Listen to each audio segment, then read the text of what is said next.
There isn't just one action that can stop COVID in its tracks, but taking personal measures and building healthy habits will help to protect us all.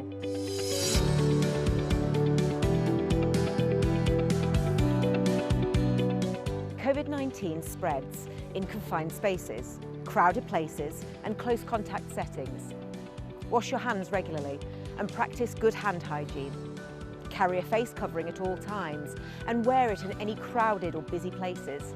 Increase your distance when you can and seek out fresh air either by meeting outdoors or increasing ventilation indoors. These little personal steps will really help add up and protect not only you, but those around you.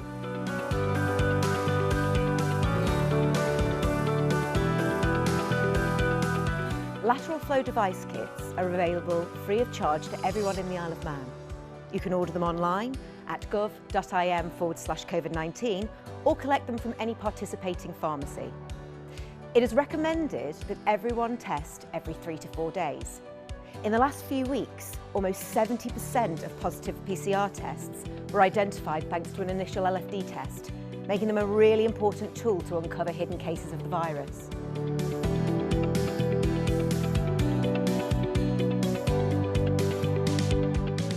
Vaccinations are effective in preventing severe illness, hospitalisation and even death. The vaccination programme is available to all island residents aged 16 and over and provides our greatest collective defence and ability to manage COVID-19 long term. It takes just 1 minute to register for the COVID-19 vaccination and it could save you from severe infection. Be safe, be smart, be kind for our island.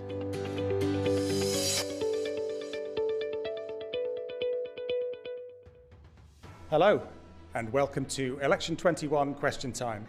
In this edition, we feature the candidates looking to represent the constituency of Middle.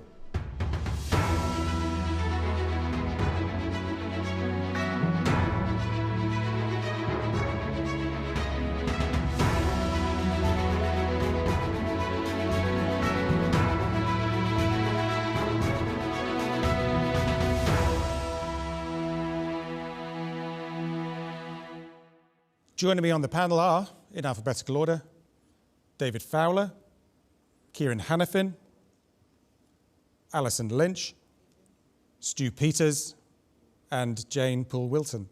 Following the general election on September the 23rd, 2 of them will be elected to the House of Keys. Before we start the questions, each candidate is given the opportunity to introduce themselves. And first up, we have David Fowler. David. Yeah. Hello there, I'm David Fowler. I'm standing for Middle. I'm a self-employed businessman and I'm from a rural background and I care passionately about the environment, the countryside and agriculture. And I believe the needs of the farmers need to be enthusiastically met. Also, we need to grow the economy because there's been such a setback with the COVID. You know, we need inward investment from the UK and across the globe to get our economy rolling again, you know. And I've got passion and energy, and we need to have low taxation and look after the elderly and the vulnerable and make sure all our services are running really well. You know, we don't want money wasted. We want the money to go round and run things really, really well, you know, better than they have been lately. You know, there's a lot we could do to improve things. And I think I'm the best candidate to achieve those sort of things in the Middle constituency. Thank you. Thanks, David. Kieran? Hi, I'm Kieran Hannafin and I'm running for the House of Keys because over the last few years, I've noticed a growing apathy amongst electorate and a bigger divide from people and government, where a lot of people don't seem to feel as though the government actually represents their voice. I'm running to represent people's voices. I think my main focus is basic quality of life and things that bring that forward, be it destroying the gap between minimum and living wage, boosting our economy through medical tourism and full accountability, accessibility and reform of our government in order to deal with some of the democratic deficit that we have. We haven't always had Comyn, and a lot of the island doesn't believe that it should be there, and if it is there, it should answer to the people and not the other way around. And if you vote for me, I will make sure your voices and worries are not only heard but listened to. Thanks. Thanks, Kieran. Alison? Good evening. My name is Alison Lynch and I'm standing as a candidate in the constituency of Middle. My background is that I work in the private sector in an accounting department of a corporate service provider and have worked for the same company for 15 years. I also have nearly 10 years local politics experience, having served on and continue to serve on Moran Commissioners and have acted as chairman on a number of occasions. Why am I standing? I have frustrations that have come to the forefront through being a local commissioner. My frustrations with the government over certain issues, whether it be planning, affordable housing,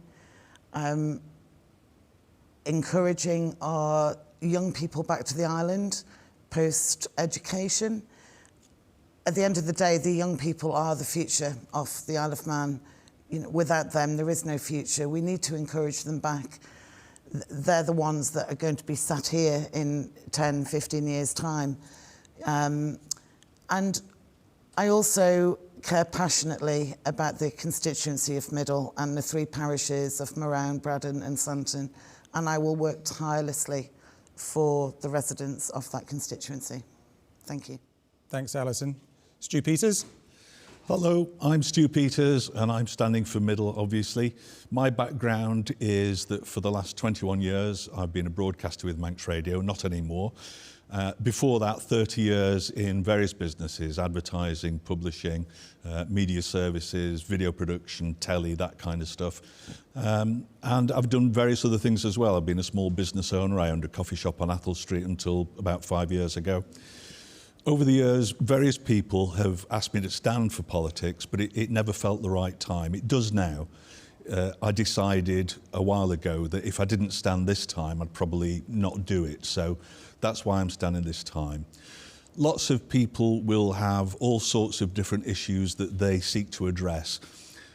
How likely that is in the fullness of time, I'm not sure, because in the last election, I interviewed all the candidates who were first time standing, and all of them had a long list of priorities.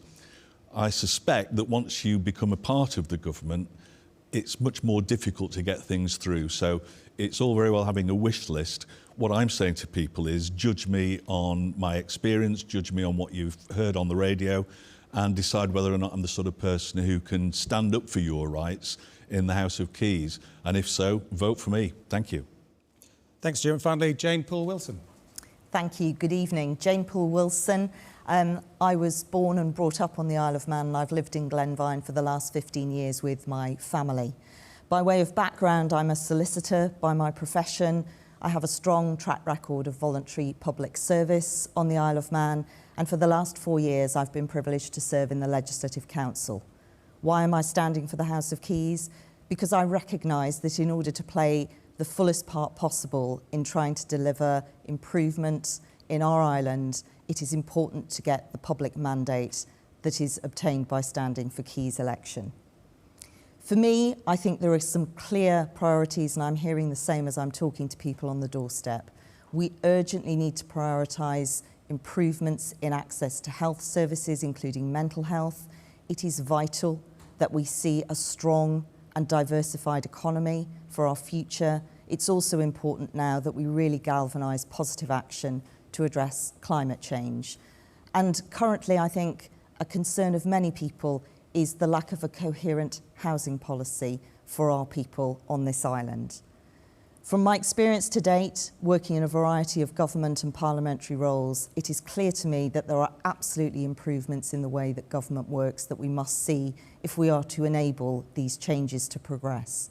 We must see government departments working more closely together. We must see defined, clear goals with regular, transparent progress reporting so that we improve accountability and value for money. I care passionately about our people, community, and environment. I believe I have the skills and experience to make a difference. Thank you. Thanks, Jane. Before we get to the questions, I just have a quick yes or no answer, hopefully from you, Jane. As a current member of the Legislative Council, are you planning to resign from council if you are unsuccessful in getting elected to the Keys? No, if I'm successful in being elected to the Keys, I will automatically step away from my Legislative Council seat. But if I am not successful, I believe it is important to continue and see out my term of office. Okay, thank you. Okay, just want to kick things off. I just want to quote something direct from the Department for Enterprise Locate Isle of Man website. There are no restrictions for new residents and investors when purchasing property, and there is no stamp duty payable.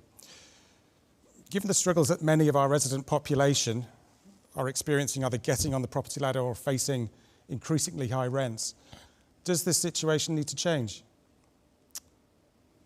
Stu Peters? Yeah, I think it's important that we do bring in legislation. It strikes me that we do have a real problem as far as affordable housing is concerned, yet we're building lots and lots of houses.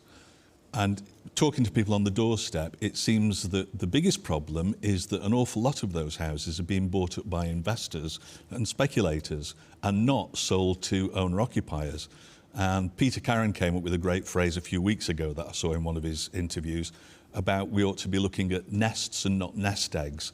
And I think that that is vitally important. It needs the government to bring in legislation to say that if we're building first-time buyer houses, if we're building affordable housing, and we ought to do more of that, then we ought to make sure that the people who buy the houses are the people who are going to live in them. Thank you. Alison Lynch? Yeah, I think I agree wholeheartedly with what Stu has said. We have to provide affordable housing. There has to be a percentage of first-time buyer houses on any new development. I know developers know the ways to get around that. I know it's happened. But also, just digressing a little bit, we're working towards a net zero for 2035. Why are the government not insisting on new builds being built with, for example, solar panels, air source heat pumps? This is the future if we're wanting a net zero island to live on. And I actually don't think that it's achievable by 2035 in the current climate. But in terms of restrictions for investors living off island, buying local properties, do you think there should be any sanctions on that? Definitely, there definitely should, because they're taking away and increasing the prices of property for our young people. Kieran Hannafin? I don't think the problem is just investors off the Isle of Man. We have a lot of landlords here who own a lot of properties. If we are making affordable housing, we need to make sure that people can actually afford them. So £8.25 an hour will give no one the ability to buy a house, which our minimum wage is. So affordable housing, what we're actually talking about is cheaper housing. Cheaper housing, by and large, is bought up by investors here as well as the UK or further afield. If we're talking about restrictions, it's not just for purchases, it's for rents as well, because not everyone wants to buy their own house. Some people are happy to rent one. And if we're providing a market where people can't get on the property ladder themselves, then all we're doing is building a system where landlords are putting up rent and disadvantaging others and gaining an advantage because of it. So the only things, I spoke to someone the other day and I said, well, why don't we just say if you could live off the island, you can do 5 times the rates? And someone said, well, do you really think an outside investor would be put off by 5 times the rates? My answer to that was, well, if they're not put off by it, more the reason to do it and save the money for our ratepayers here. But by and large, this outside investors thing, we have to realise that even if a big bunch of people from the UK got into our housing market, which is looking to be a bubble, it bursts because of various things that happen where rents don't come in as much or what have you, those, let's say, £600,000 houses will then burst and be sold for much cheaper than marketed at.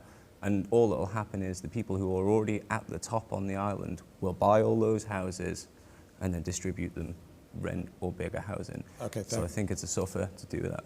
Okay, Jane? Yeah, I think the picture is probably a little more complex than we fully understand. So, you know, again, talking to people, there's a fair amount of evidence that we have people on island who have taken the opportunity in the recent past, particularly maybe because of COVID, to invest in another property, a staycation property. We have people who perhaps have, they're not able to seek a return and they're trying to make pension provision, who will buy a rental property. So I think it is a complex picture that is creating the current pressure around affordability and availability. But I think what is absolutely critical is that we have a coherent housing policy. We do not have such a thing in the Isle of Man. And that coherent housing policy must look at social housing, availability, and make sure it's working as it should according to need. It also needs to look at how we drive positive development on some of our brownfield sites. So I particularly welcome the establishment of the Manx Development Corporation, and I'm looking to that body to really start to make use of a number of vacant properties and brownfield sites, particularly in Douglas, but around the island, to drive high quality, better development to create more opportunities. And I also think we need to look at our Help to Buy schemes. We target them very much at the moment at first-time buyers, but again, if you look at different situations, particularly with family breakdown, there can be people who need help to buy at other times in their life. And the final area I think is really important is last-time buyers. You know, we do seem to have a lack of high-quality, worthwhile retirement living options on the Isle of Man. And so we have people who are living in larger properties who may choose to downsize if only they had an option that fitted their desires and their needs. And so I think we have to be coherent and thought out about this. Okay, thank you. David Fowler, one solution touted for the problem is to build more houses, and that the market will dictate that the prices will remain low. What do you think about building additional houses in the constituency? Yeah, I mean it's a difficult subject, this, because people are struggling to buy houses. I mean, I'd say define what an affordable house is. I mean, the way I see it, I could be wrong, but the big development companies build these houses, affordable houses, and they may be still making £40,000 or £50,000 profit on each house. The government should be contracting the houses to be built at cost, sold at cost with no profit for the benefit of the community and things, you know. And we do need to be really, really careful before we start building thousands of new houses, because I was speaking to Bill Shimmons, who's an MHK for Middle currently, and he was saying to me there's 6,000 empty houses on the island already. So it's possibly a bit of a myth that there's a housing shortage, you know. And also we need to be really, really careful to protect the countryside. I mean, I'm all for building on the brownfield sites, but what's protecting the greenfield sites? Just over the road here, Tremode Woods, behind the houses there, Hollin Lane, etc. The land behind there was greenfield. The government have now downgraded it to brownfield. That is very convenient, and certainly that brownfield site should not be built on. You know, they should be genuine brownfield sites. You know, we've got to be very, very careful in not going down the route of Jersey, for instance, which I've been told is just covered in houses now. You know, it's not special like the Isle of Man anymore. Thanks. I mean, what does the panel think about, there's often accusations of NIMBYism. I don't mind new houses as long as they're not near me. Does any member of the panel have a view about new builds and ideally where they should I've take had place? that same conversation over and over again. It's myself, we need more affordable housing, and then I point at a housing estate that's just popped up or what have you, and they always say, oh no, yeah, we don't want one here, kind of thing, because we've got rolling fields and it's beautiful and everything else. The I think what they should do just in regard to that, like just the brownfields, just the small developments, is not making big spiraling estates that go on forever and making 50 houses. You have small cul-de-sacs which stop traffic and everything else. So I think something, if we're actually going to take our climate targets seriously, then perhaps for every acre brownfield that we build on, another one will be rewilded, because there's enough area. We always talk about making greenlands into brownlands. What's to stop us taking those brownlands, replanting and re-encouraging ecosystems to be in them?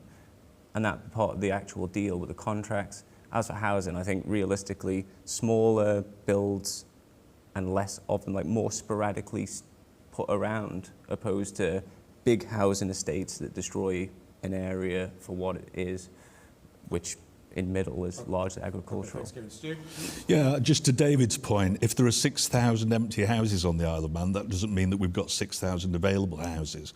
And that's part of the problem. I expect that, to Jane's point earlier on, a lot of those will be staycation or second homes for people. So it doesn't mean necessarily that they're available. A lot of them are going to be in probate. Being out on the doorstep, I've noticed an awful lot of houses which are semi-derelict. And I think that maybe something needs to be done about that. I don't know directly what we can do about it as a government, but something needs to be done about houses that are just being wasted at the moment. In terms of whether or not housing should be built on greenfield sites or brownfield, brownfield sites obviously make an awful lot of sense, but are more difficult, I think, to develop.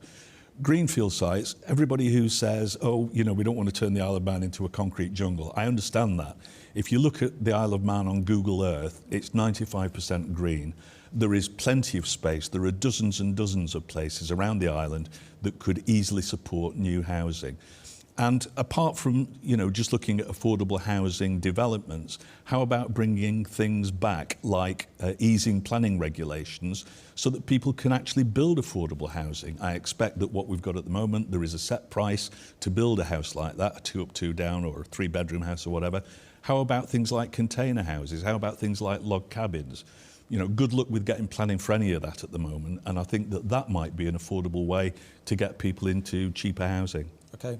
Jane Paul Wilson? Yeah, I think your point, Stu, about other options. There's been a development on Victoria Road in Douglas of eco housing, which is, you know, at a decent price. So again, I think, you know, we need to make sure that our regulations and our policies and so on work to facilitate, whether it's restoring derelict properties and enabling people to buy those if they're struggling to get the finance, and also allowing people to build on vacant sites where they can do something different and worthwhile, and something that has the co-benefit, to my mind, of being in town, which minimises the volume of traffic and congestion, and which also contributes to our efforts to address climate change. So there are many, many things that are possible, and I just think it's about being coherent about it and being clear on what we're trying to achieve and then how to achieve it. Oh, okay, thank you. I just want to move the discussion on, because I'm conscious we've got limited time. A couple of you have touched on the subject already. The Isle of Man government's got an ambition to achieve net zero emissions by 2050. But given accepted scientific opinion around climate change and the increased incidence of extreme weather events around the world, is this really an ambitious target? No. Alison Lynch. I think they brought it forward to 2035, which is all very well and good. You know, I am in favour of net zero, but it needs to be affordable for the people of the island. At the moment, it isn't affordable. It would be great if we were all driving around in electric cars by 2035, but not at today's prices of electric cars, for example. And I go back to what I said earlier, that if we're wanting to achieve this target, the developers need to have conditions, building conditions, for example, solar panels, air source heat pumps. You know, if we're wanting to do away with gas and oil central heating, why aren't they starting that now with the new builds? So, if elected, that would be a priority for you?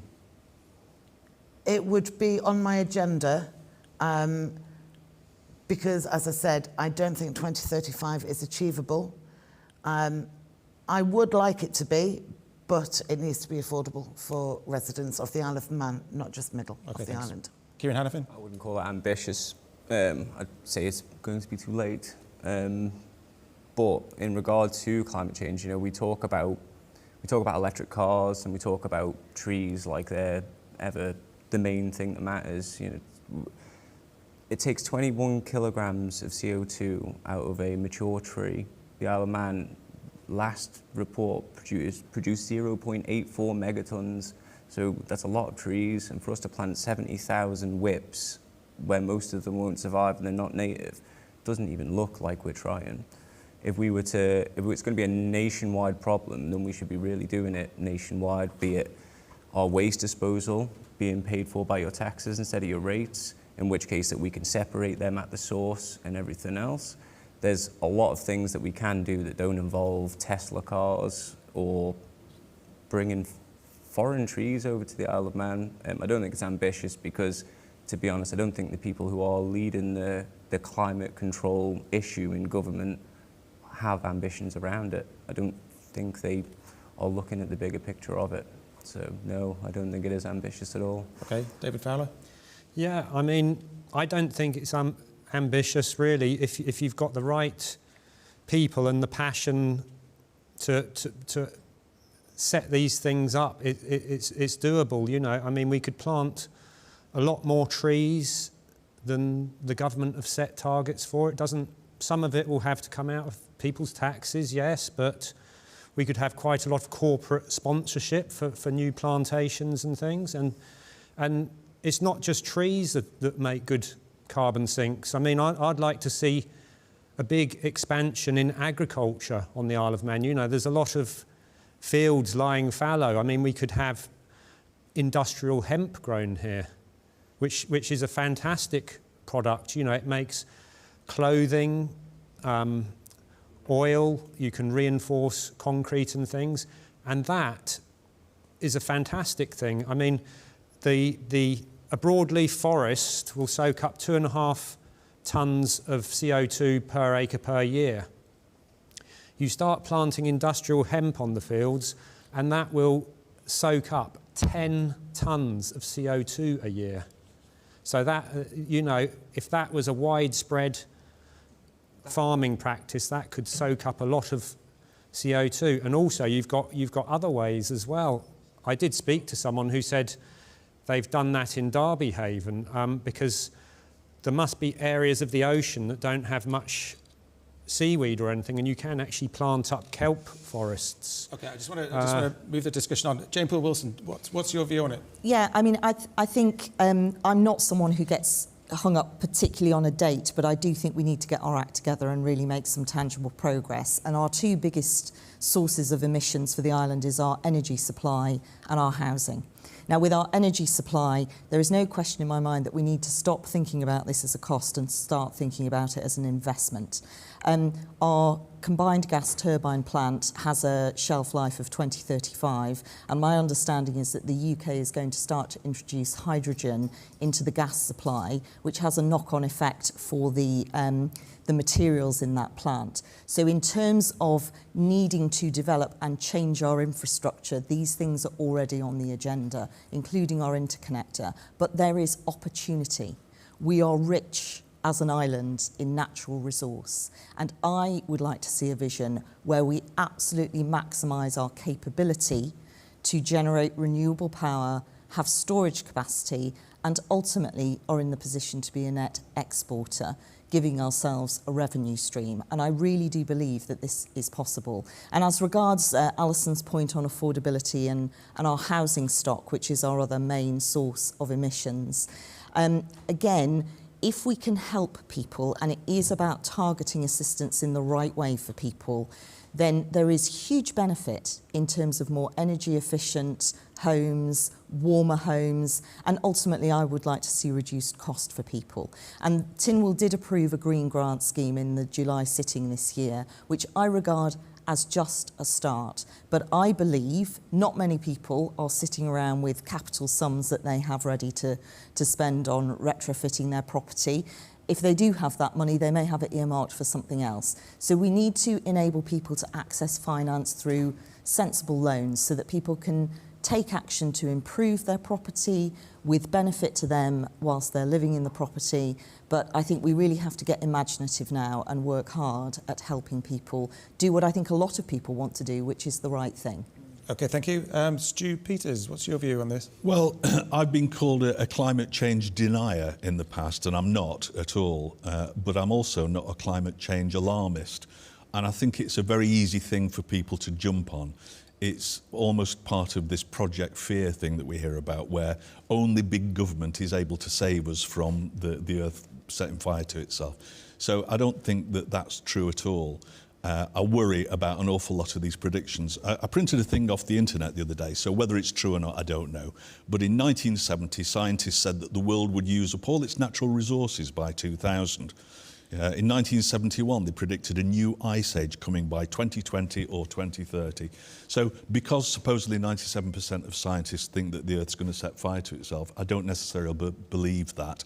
And more to the point, I don't believe that it's man-made or that mankind can do much about it. Now, anything that gives us cleaner air, cleaner water, reduces waste and all the rest of it is a good thing.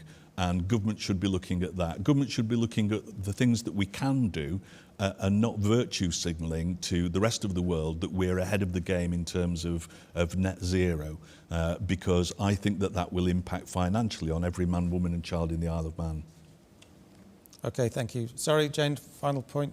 I'd just like to, I suppose, make a pragmatic point at this stage. I mean, whatever people's personal beliefs are around climate change, the reality is that the world around us is changing. I personally believe we should do the right thing. I believe there is opportunity and benefit for this island if we do, and we do it in the right way. I also am concerned that if we don't act, we will be left behind. We are a small island, and if we do not keep in step, there are businesses today who are asking about this island's credentials as regards action on climate change. If we cannot position ourselves as an island where we are taking the responsible steps and doing our part, it will be a factor, I think, that affects our ability to attract inward investment as well. Okay, thank you. I just want to move it on. According to recent Isle of Man government figures, people are twice as likely to be killed or seriously injured on Isle of Man roads as they are in England. Why is this? And what would you do to reduce the number of accidents on our roads? Alison Lynch? I live in a village, I live in Crosby, and I have done all my life. And the speed of traffic through the Central Valley of the Isle of Man is unbelievable. I go to work very early in the morning. I'm normally on the road around about 6:15, and I do keep to the speed limits. People overtake me going through 30-mile-an-hour zones at maybe 50 or 60 miles an hour. How do they know that I'm not a policeman on my way to work? It astounds me. Well, do we need more police monitoring the roads? Well, there's not a lot that they could really probably do at, 6:15 in the morning with speed guns. Is it time to go down the route of speed cameras again? I know it was tried years ago, and they had one at Ballaugh, and it was vandalised. That was a long time ago. Maybe it is time to look at speed cameras again. What do speed cameras bring in? Revenue. Kieran Hannafin? I say I hate this subject because my wife has had 3 car crashes, none of them are her fault, and I was in one of them, head-on collision. The Isle of Man we are a bendy, windy, road-ridden island with high hedges and fences where we want cyclists and horses to have all the same amount of respect on the road as the people. We have That's not an unusual environment for the motorist, is it? That's true. We have more vehicles registered than in the UK per head on the island by quite a lot, and that's before you put in motorbikes. That's just cars alone. We have a lot of cars on this island and no real encouragement to not do it. We strip the bus services. We don't actually leave specific good places like just as a local area, if you look at the cycle path that goes through Cronk-Grenwick and out the old railway, most people can't fit their bikes through the entrance to it. People can't bring their horses through there. People can't put their wheelchairs in there. So these environments which are set to reduce the roads traffic are, again, it just seems like a PR stunt more than the actual thing being put out there to do. If we want the cars to reduce, we need to reduce traffic. That's the main thing. And so it'd be reduce the traffic over reducing speed? I'd reduce the traffic over reducing speed, yeah, which you do with public services. Okay, David Fowler?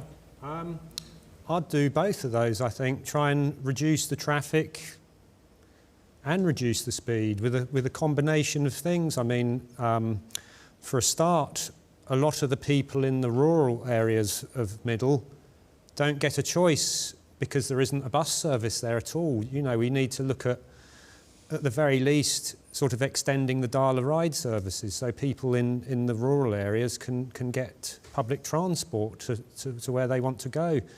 And I think maybe where there's speeding issues in specific areas where they're quite bad, we could have more mobile speed traps, not necessarily fixed ones that are there as a revenue generator. Why is that?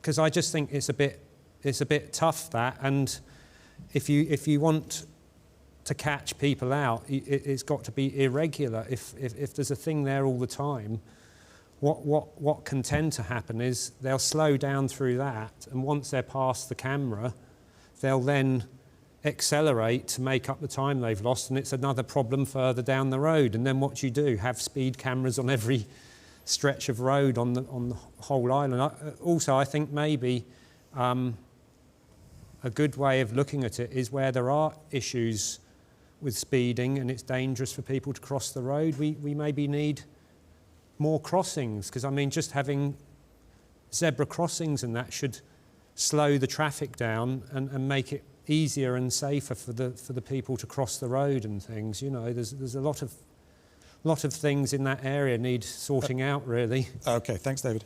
Jane, your view on this? Yeah, I think it is an issue for people, absolutely. And I think at the most serious end, you know, accidents that fundamentally change people's lives or result in death is a huge issue, but also speaking to people, just their general sense of safety and even their willingness to walk their children to school is affected by the speed that cars are travelling and vehicles are travelling.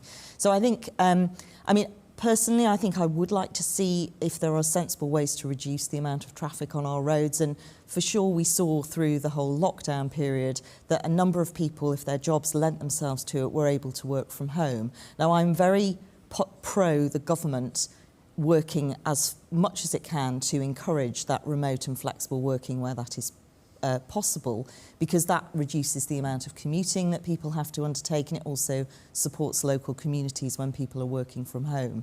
But I think in addition, addressing the speed is an important issue. I think enforcement is a part of that, actually, and I would be interested in mobile speed cameras being brought to the island, because our roads policing unit doesn't have the staffing it once had. So the reality is we do not have people who can go out as much as people might want in order to track speed, whereas mobile speed cameras seems to me to be a pragmatic solution that would enable us to monitor and perhaps drive some culture change where people respect the communities that they're driving through and are understanding of the needs of the residents in those communities. Okay, thank you. Stu Peters? Yeah, I think it's back to basics, really, and I think we need a pragmatic approach to this. I would question the figure about the Isle of Man having far worse statistics. It depends on where you measure against in the UK. Because that was from the Isle of Man government's own figures, right, from the last figures in 2019. But most counties in the UK, for example, have got motorways, which are an awful lot safer than country roads. So I don't know whether or not you're measuring like with like. But I remember making a programme for Manx Radio once where I went out with the roads policing unit, first in an unmarked car with an ununiformed bobby, and then secondly in a marked car, and the difference in the way that people drove around us was ridiculous. Everybody drives like they're on the test if there's a copper out there, so let's get some jam jars out on the roads doing the job and slowing people down. The other thing is driver training. We seem to have an awful lot of accidents with R-plated drivers, people who've just qualified, you know, overturning on the mountain or whatever. I think that there ought to be more driver training available. There was talk years ago about a skid pan training course at Derby, which never happened. But things like that teach people how to drive better, and I think that the accident rates will come down. And yes, I agree with the others. I think that mobile speed cameras would be a good idea. Thanks so much. Okay, a lot of talk about needing to grow the economy. We need to generate revenue to fund public services. How do we do that? Kieran Hannafin? I mean, it comes back to everything. It's the root of most Manx evil, which is that on the government's website it says that £10.87 is the bare minimum required to participate in society. That's not to compete, it's not to thrive. How do we grow the economy? That is how you grow the economy. If you allow... So you just pay... Yeah, because pay then these more. people can set up businesses. Everyone thinks that when we bring a high net worth individual to the Isle of Man, his money just disappears into the treasury.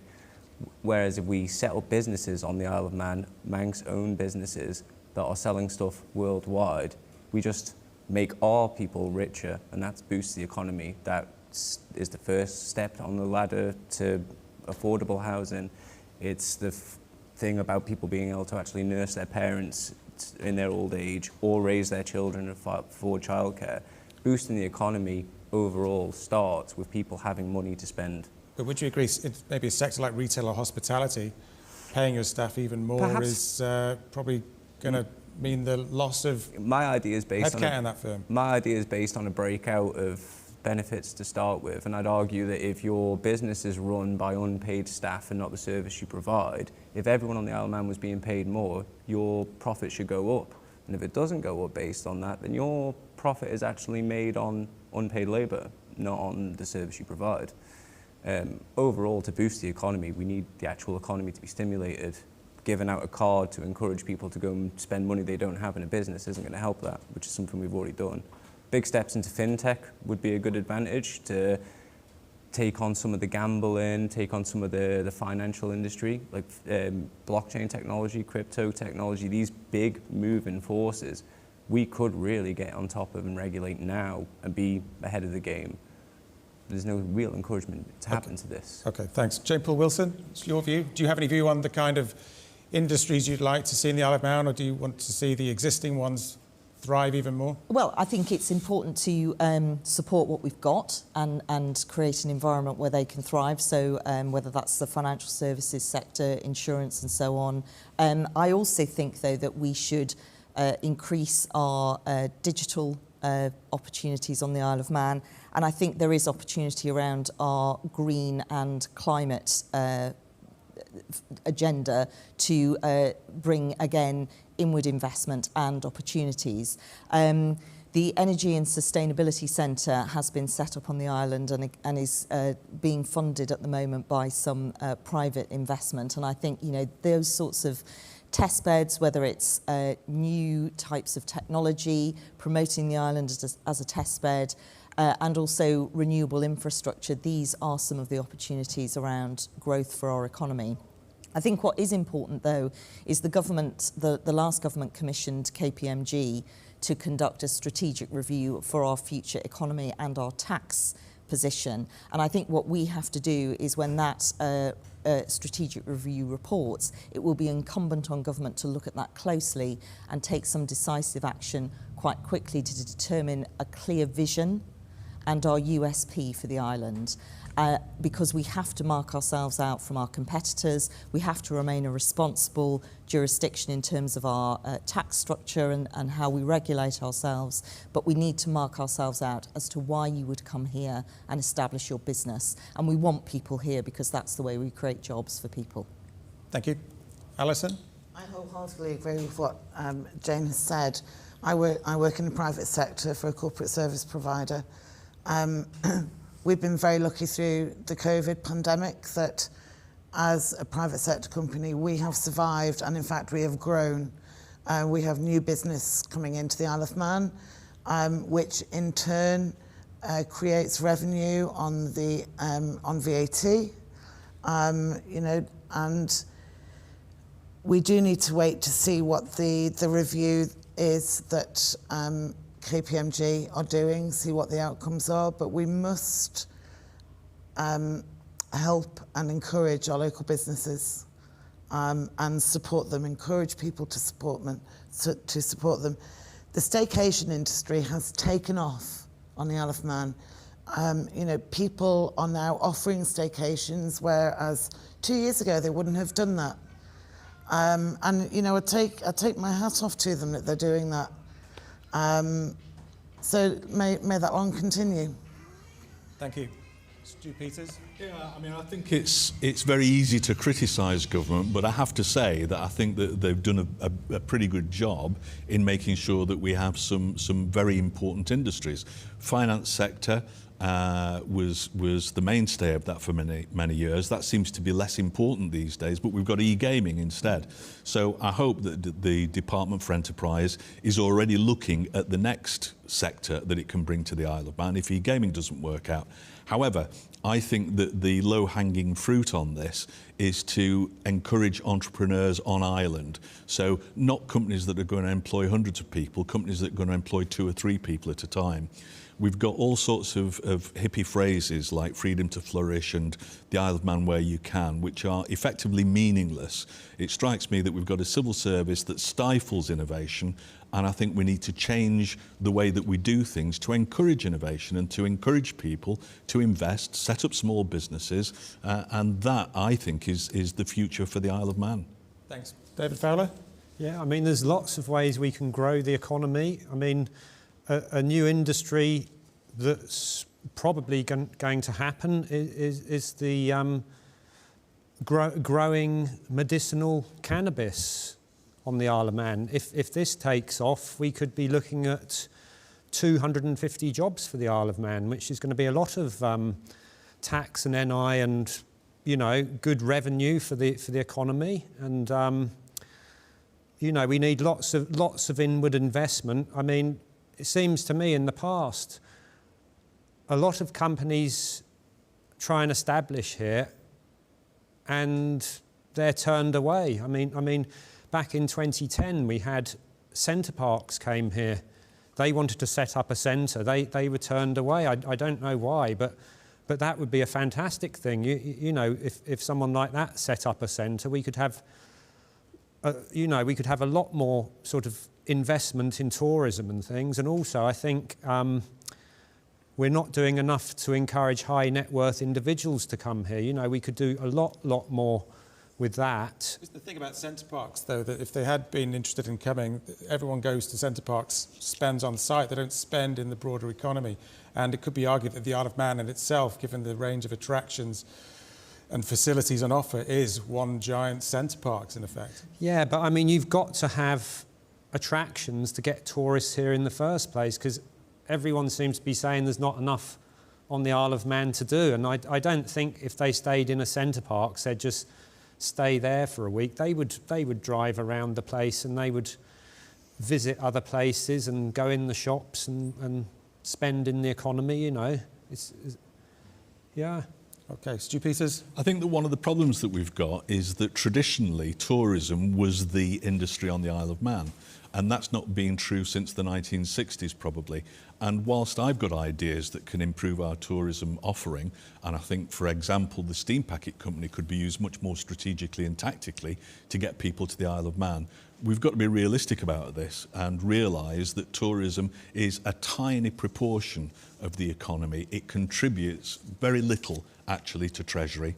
So whilst it's important to the people who are in that industry, we've got to be careful not to sort of throw everything away and go all out for tourism. That's never going to happen. Yeah, I think it would be argued that the statistics say it's related to tourism accommodation, the gross national product generated, but it has a much broader impact on many sections of the economy, such as hospitality, retail, and that sort of thing. Yeah, and there's always the case for investing in things that might not immediately show a profit.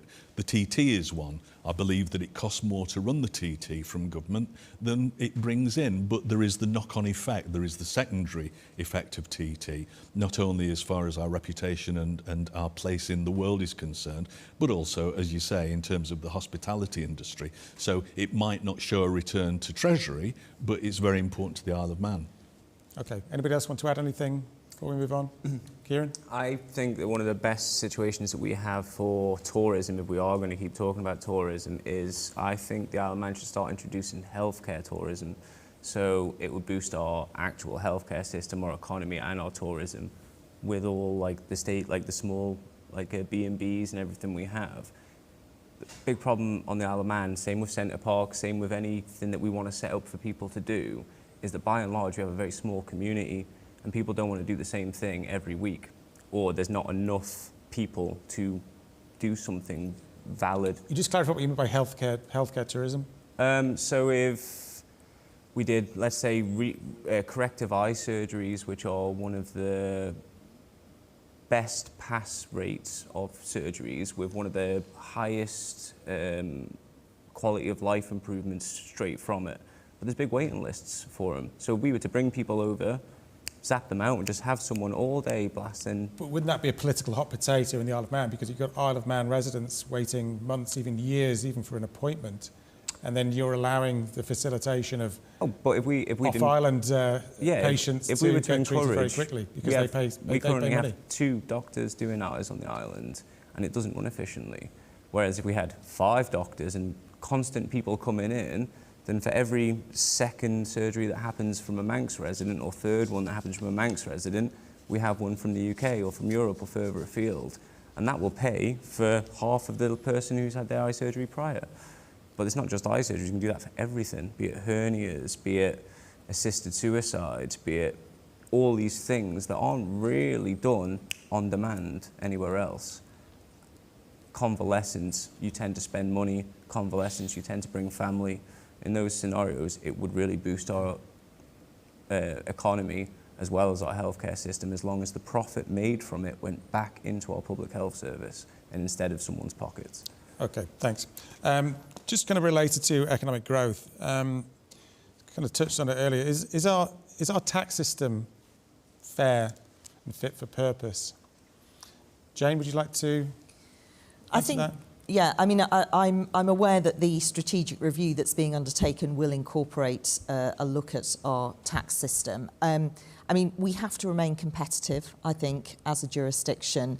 But I think our economic strength and prosperity absolutely has to benefit everyone. So, you know, the most recent government has increased the personal allowance, which I think is important, you know, in terms of targeting people earning less, keeping more of what they earn. I think there is scope for improvement in national insurance. Actually, I think it's important that our national insurance contributions and how people contribute is fair, and a review has been undertaken, and I would be interested to see some suggested changes that go out to the public around that, because what became clear during COVID is that not everybody was contributing to national insurance, and I think that is vital because it is what helps people towards their Manx state pension. It also does go to fund our health service, and of course it is what enables people to access benefits when they need to. So I think it's important that our lowest earning people are well served by our tax system, but we absolutely must ensure that we remain competitive as a jurisdiction, and we must keep in line with international standards. Thank you. David Fowler? Yeah, I mean, the tax system isn't too bad. It's reasonably good, but there are some kind of disparages there. I mean, low earners will, quite a number of low earners will pay no income tax at all, and then a heap of national insurance, because the thresholds, I think it's something like 7,000 before you pay any NI and 14,000 before you pay any income tax. So so low earners are probably paying quite a lot of national insurance, and the government sort of drive it into you that they're not paying anything, but national insurance is a tax, so it is a taxation, and maybe that needs looking at. Should we lose the zero corporate rate? I don't think we should, really. You know, I mean, if we want to do that, fair enough, we should decide what rate we set it at. We shouldn't have the G7, etc., telling us what rates of tax to set. You know, it's not fair. We are an independent nation and we should set our own levels. Okay, thank you. Alison Lynch, if we want to be a global player, we've got to play by the global rules, and you're in an industry which has seen a lot of regulatory challenges, shall we say? Absolutely. What's your view on this? I mean, the Isle of Man is very highly regulated, and we should be proud of that. Should we lose the zero corporation tax? I don't think so. You know, I think making it a 10% corporation tax makes us just maybe sit up and think a little bit more instead of relaxing that, you know, businesses are going to come to the Isle of Man because we're zero rate corporation tax. Let's make it 10%. Let's pull our socks up. Let's be strong in the businesses that we're offering. And I don't think it will stop businesses coming to the Isle of Man, to be honest. I hope it doesn't. Thank you. Stu Peters, what's your view on that? I think we've got to be very careful when you're talking about things like taxation. I mean, to Alison's point, this G7 thing, I don't know that it particularly affects businesses based in the Isle of Man. I think it was aimed at the big multinationals more than anybody else. But even if it is, I don't know that there's anything that we can actually do about it if we're under international pressure. Taxation, these things are so complex. Part of me thinks that things like the tax cap are unfair, but government tells us about how much money that brings in, and that it costs us nothing to have high net worth individuals who are having their tax capped because, you know, they're not using the health service, they're not using the state pension, any of those things. So it's a net gain. So you've always got to be careful to balance these things, I think. But, I mean, apart from low earners, and yes, all right, everybody's got to be realistic about what people can earn. I'm worried about people at the other end of the spectrum, people who have worked for 50 years and are now pensioners who aren't earning anything like minimum wage. So that's a concern for me, I think. Kieran? Specifically with corporation tax, we are going to put it in. You know, we're not going to be able to fight the world, especially when we are so heavily reliant on importation. That's something that we need to look at with our climate control changes as well, based on the fact that we use a lot of diesel to bring all our food here. These taxes around the world, they have much more impact than just how much money is spent. And I think if we're going to do corporation taxes, which it does look like we're going to, we have to decide what is a valuable asset to the society in a business. So rather than saying because you make X amount of hundreds of thousands of pounds a year, you don't have to pay tax, maybe we bring in different tax incentives. So if you reduce your carbon emissions by 30%, we'll knock 5% off your tax. You pay all your staff a fair living wage, we'll knock 5% off your tax. All of those things. We can incentivize good business practices and still have low tax, but it's just not based on how much the top board members make in profit of the company. So in regards to corporation tax, we could still have very competitive tax laws, but it doesn't mean that we should just throw our hands up and say, no, we're not doing the corporation tax thing, and basically stick our finger up to the rest of the world. It won't do us any favours. Does anybody have a view on whether we should retain that link with the UK in terms of the customs arrangement and have the same VAT rate as tied in with the UK? I think it would cost us too much not to. I think I haven't got my notepad with me, but I think the last figure showed that VAT brought in £400,000 on the Isle of Man. It's more than that. It's about 40-45% of revenues. Yeah. That is a very big gamble to be playing with when it is, you know, if we switch that around too much, it could, as Stu said, cost us a lot more. It's a very dangerous game to play. David, sorry? Yeah, I heard something very interesting speaking to somebody while I was canvassing. They were saying to me that a lot of these big UK chains that operate on the Isle of Man, say Tesco and Currys, for instance, they pay UK corporate tax. All that money goes to the UK. We don't see any of it. So you imagine all the money that's gone from those companies to the UK all these years, and we haven't benefited from that at all, and that seems really unfair. Okay, thank you. I just want to go into a different subject towards the end of our session, but this is a very simple question. It's come up in a lot of candidates' wish lists. Making government more accountable. Stu Peters, how do we do that? I don't know what a new member of the House of Keys can do to hold the executive more accountable, except to be a backbencher and to ask questions. I'm not saying that I would never look for a government position, but certainly for the first 12 months, I want to hold them accountable from the backbenches. And I think that there is a realistic chance of doing that.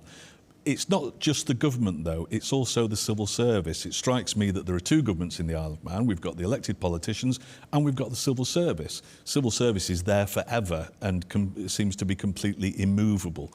And I think that that's where an awful lot of the problems come from. So if you look at the disasters recently, the promenade scheme, Richmond Hill, which is in the constituency, we're looking at the flumes at the NSC, which was another disaster, Liverpool landing stage, which was originally going to be free and is now going to cost us north of £50 million. Nobody seems to be being held to account for any of those things, and nobody seems to be asking pertinent questions in Keys or in Tynwald about it. So that's the way that I do it. Great. If elected, you do that, I guess. Yeah. Alison, your view quickly?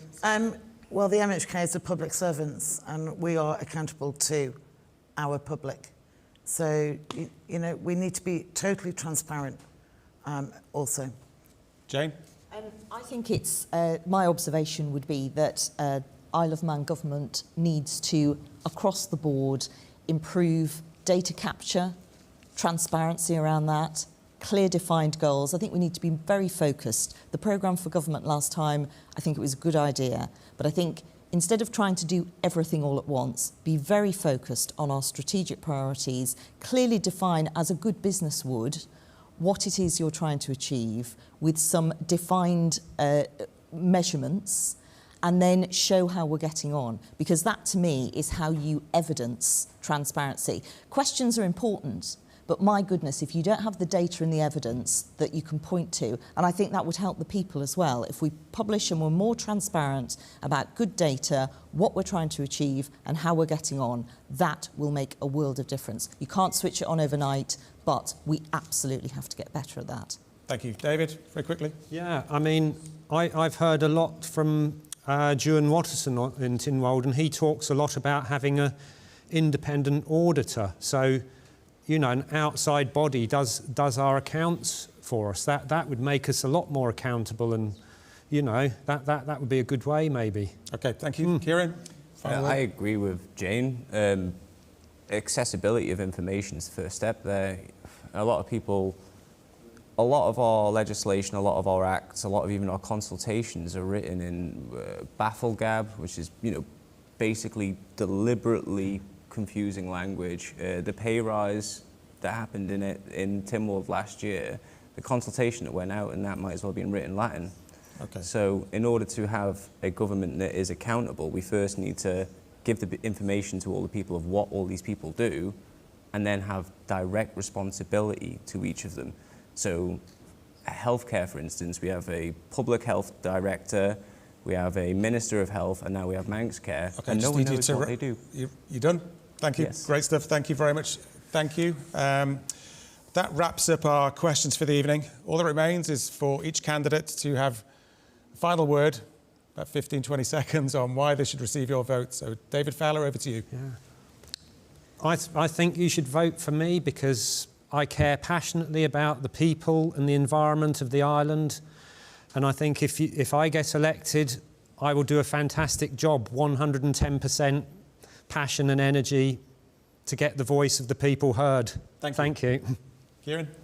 You have 9 days to vote from tomorrow, which is the 2nd of September. I'm not going to say vote for me. I think you should, because I will fight for you. I will say vote against the person that you consider worst or vote for the person that you consider the best, because both of those are a powerful tool for democracy. If you want your voice heard, vote for the people that you know will shout. Thank you. Alison. My tagline is a better way, and that encompasses communication, work ethic, integrity, resilience and accountability. My name is Alison Lynch. Please vote for me on the 23rd of September. Thank you. Thank you. Stu Peters. 5 years ago, I interviewed all the prospective candidates for Keys, and 12 of them were returned. And all of them, without exception, said that the size of the public sector was far too big for an island of 80-odd thousand people. And that's true now as it was then. The difference now is that we've got 500 more public servants than we had 5 years ago. So talk about reducing headcount just didn't work. I think that that's one of the things that needs to be addressed, and it's one of the things that I certainly hope to address. Thanks so much. Jane Poole-Wilson. Thank you. It's clear to me that the island faces a number of challenges, but I am optimistic about our future if we make the right decisions. I believe that I have the relevant skills and background from my legal experience, from my voluntary public service and from my time so far in Legislative Council. I also care passionately about this island and its people, and I would commit absolutely to working hard with tenacity, integrity and enthusiasm to do my part in making a positive difference to the future of our island. Thank you. Thank you, and thanks to all of you for attending us and giving us your views tonight. Now it's over to you. Where will your vote be going on September the 23rd? Thank you for watching. Goodbye.